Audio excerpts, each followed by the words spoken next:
ఘోరకీకారణ్య సంసార యాత్రికుల శరణు ఘోషలు విని రోజు శబరీష పాపాలు దోషాలు ప్రక్షాళనము చేయు పంపా నదీ తీర ఎరుమే నివాస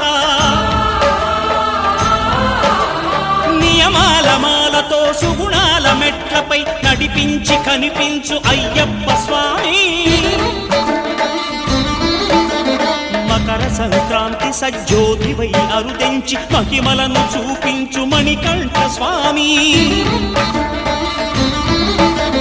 కర్మబంధము బాపు ధర్మశాస్త్ర కలిభీతి తొలగించు భూతాధినేత